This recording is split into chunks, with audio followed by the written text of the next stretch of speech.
They have negative ecological impacts. They can cause fish kills. They have an economic impact. And we heard at our hearing here in Jacksonville from several businesses who depend on a clean river. One was a seafood dealer. There was a commercial fisherman.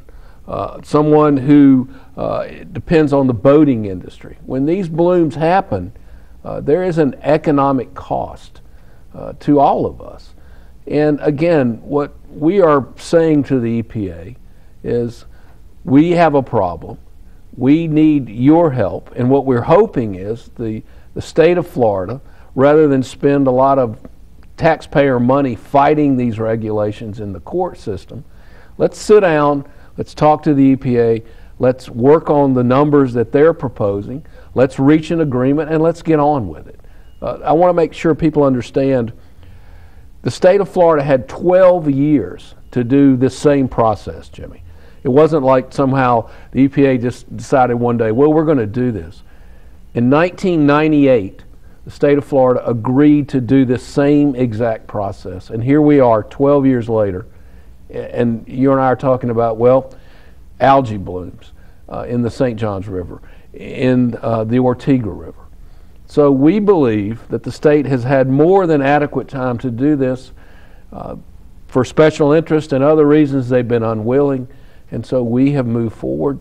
You know, the sad thing, Jimmy, we just last week or a couple of weeks ago were on our boat trips that we've talked about on this show. We were in Lake George, which is the second largest lake in the state of Florida. We saw the beginnings of algae blooms yet again here in April. We saw the same thing last April on our boat trips. So, you know, I am concerned that yet again the green monster is going to visit Jacksonville, and we're going to go through this same problems, you know, economic, potential health risk, and it diminishes our enjoyment of the river and, frankly, our quality of life. Well, and as you mentioned, Neil, the time has come. Absolutely. We've had ample time in this state to develop these standards. Should have been done, frankly, in our opinion, sometime before now. Yeah. But now is the time, if there ever was a time, because as we've seen, we're still having this problem. It still persists, this problem with too many nutrients going into the river. And yet, we're at a time, too, when there's really stagnant economic growth.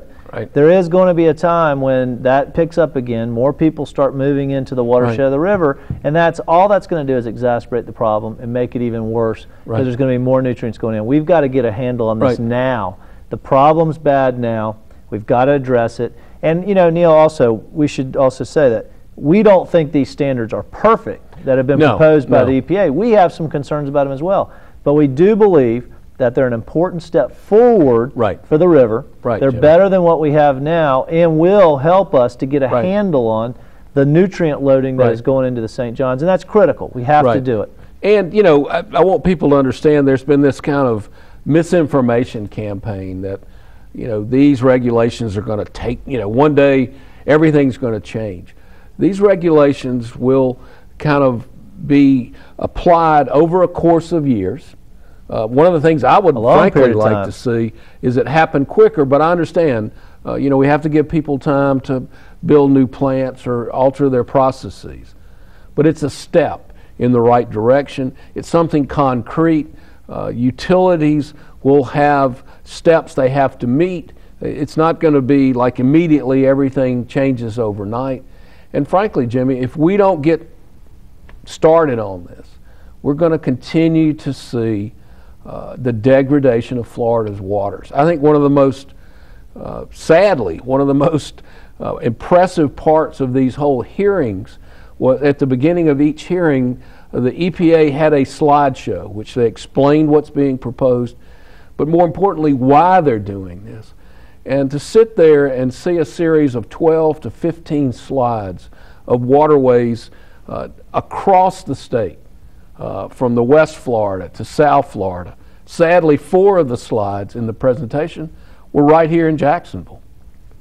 And I think anybody that looked at that and did not come away with, you know, this is unacceptable, you know, then they're not really, their heart's not in the right place. Well, and I think too, Neil, I mean, our state really, I would say, the cornerstone, the foundation of our economy. Absolutely. Is our natural resources. Oh, totally. We are a tourism-based economy.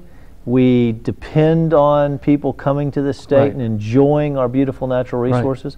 Our springs, so unique. We have more springs in this state than any other region in the world. In the world, yes. We are blessed in that respect. We have incredible rivers like the St. Johns River, our beaches, our estuarine areas, and yet we continue to degrade these natural resources.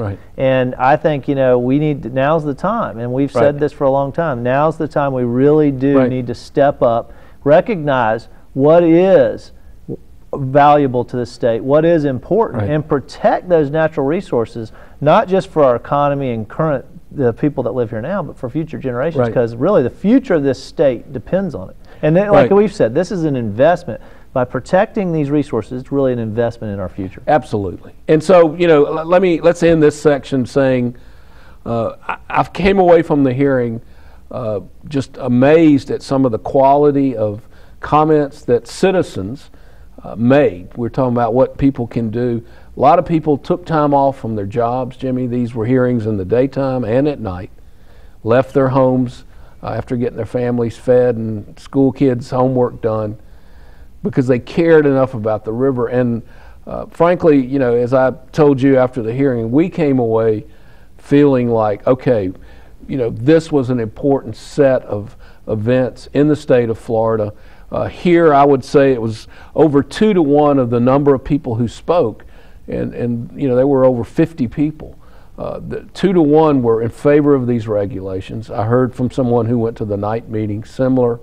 So let's hope. We heard in one of the hearings, I believe it was West Palm, 90% of the people spoke in favor of it. So overwhelmingly, as you mentioned, people seem to be in favor of doing something. I mean, I don't think people completely understand what's being proposed. It is very technical. But I think what is important is that people recognize that action is needed, and they want something to happen now and not wait 10 or 15 more years, because we've waited long enough. And so I think that's the important so message. Part of what we do, Jimmy, at Riverkeeper, this is an issue that we have been, this whole nitrogen, too much nitrogen in the river issue, is something that even the group of visionaries who founded our organization over 10 years ago, this was one of the original issues St. John's Riverkeeper was created to address.